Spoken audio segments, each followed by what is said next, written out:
So Dragon Ball Super just premiered on Toonami on the 7th. Well, I should say the English dub premiered that fine Saturday, and I for one am pumped. Stoked even. From the story you never knew, you might know I'm a guy named Grant who's been a huge fan of Dragon Ball Z and Dragon Ball since I was in elementary school. GT, not so much. But DB and DBZ, I'm in love. They aren't why I'm here today though. Today's the day we talk about Dragon Ball Super. Since I'm a bit of a weeb, I'm already 40 episodes in on the subtitled Japanese dub, and may I say that where GT actually stood for gross turd, the S in DBS clearly stands for super. Bravo, Akira Toriyama, the franchise is always most beautiful when it's touched by your hands. It's still not perfect though. Anyway, I wanted to talk about Dragon Ball Super as a whole without giving any major spoilers, except for episodes 1 and 2 a little bit, but nothing huge. Can you say watching without fear?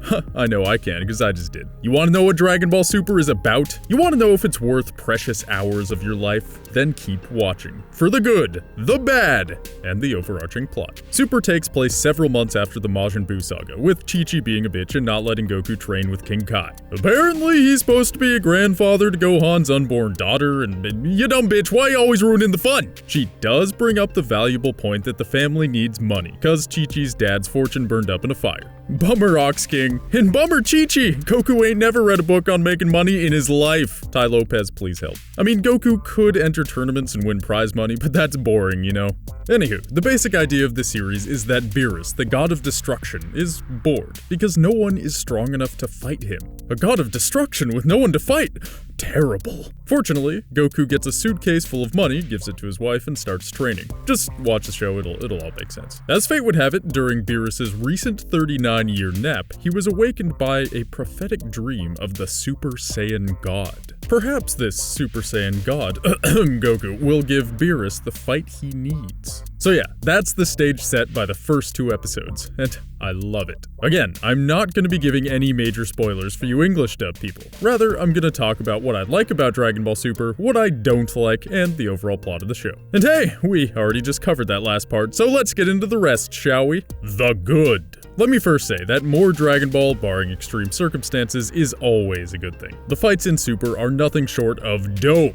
I've got some critiques about them, but we'll get to those later. We constantly see sweet Super Saiyan transformations, energy beam clashes, hand-to-hand combat, and Goku and Vegeta pushing their limits in ways that are literally meant to rival the gods. The gods, people! Which reminds me of my next point. Before Dragon Ball Super even started, I was skeptical that the show had anywhere to go after Dragon Ball Z. Why? Well, some thoughts going through my head were Majin Buu was ridiculously powerful and could reassemble and heal himself. Where do you even go after that guy? And another thing, where are Goku and Vegeta's Super Saiyan transformations supposed to go after Z? Are we just gonna keep seeing gradually more ridiculous and awesome transformations until the end of time?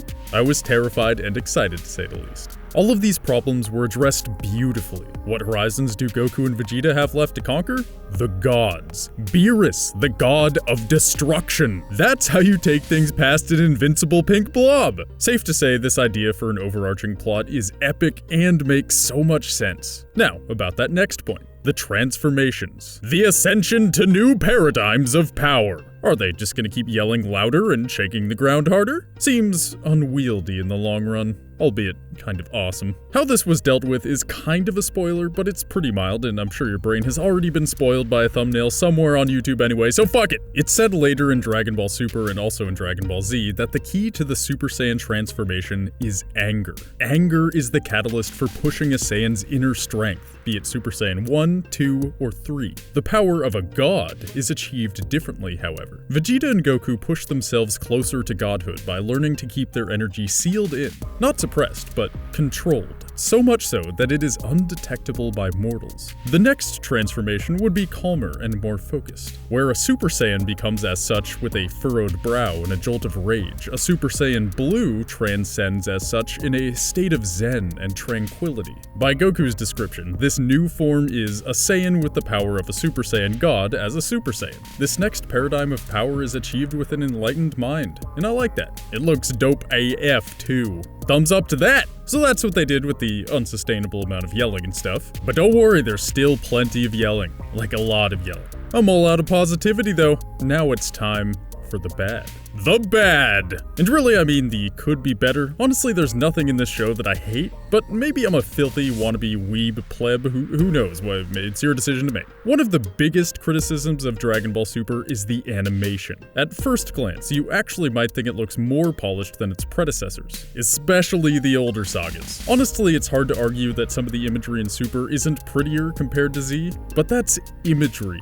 Art style, not animation. What we're talking about are how those hand-to-hand, fist-to-fist combat sequences play out over the course of thousands of frames. Are they choreographed well? Are they intricate? Or are they generic hiya, hiya, hiya, hiya, hiya, rinse repeat with the occasional beam clash and smackdown? Not to mention pacing, composition, framing, all that fun stuff. This is where Super comes up short. The fights just don't carry the same weight or convey the same emotions as DBZ. That being said, the action in DBS is still way cooler than most animes. Maybe not most, but definitely a lot. Specifically the ones where blows are shown as hanging still frames with a slow, dramatic pan. I'm looking at you, Inuyasha! So don't worry, even though the animation is a step down from Z, it's still good. Honestly, the drop in intricacies and art direction was something I noticed, but I couldn't quite put my finger on. I mean, the arguing on the topic of Super's animation has been vicious on both sides of the coin. Is it good, or is it bad? I think it's pretty good, but it's a step down from Z. But finally, after thinking real hard about it and watching this video by Hail Zeon, I've got some thoughts on the matter. Links in the description if you want to check them out.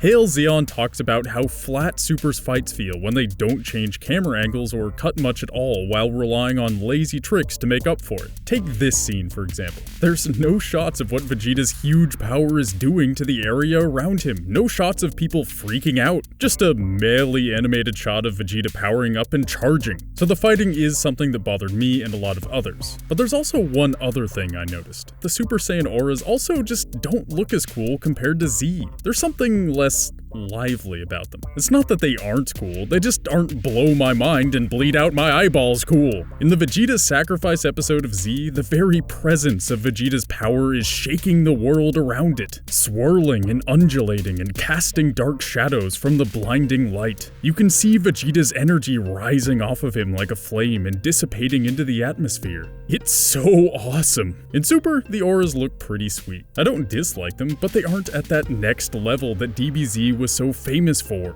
All around, this gives we'll say an above average fight watching experience. I'm just saying, we all know how good it can be. Besides the auras, the rushed fight sequences in some episodes, keyword some, that's about it for my beefs with Super. The plot is epic, while shedding light on the higher beings of the cosmos. The interactions between characters and character development is great. And the fights are definitely worth watching. And Vegeta and Bulma are adorable. There is the occasional iffy writing choice and Goku pissing me off by being a childish idiot, who is lovable. But beyond that, I give DBS a thumbs up. Now isn't that generically supportive? Really breaking ground in self-expression. You know, I'll give it a dope/solid out of original DBZ. We'll go with that. Minus rushed animation times meh auras, which is equal to, I don't know, I'd recommend it. Like really, it's awesome. I didn't come here to do math that makes no sense. That was a pretty rough overview of Dragon Ball Super and my opinions of it, but I would be glad to go more in depth later on.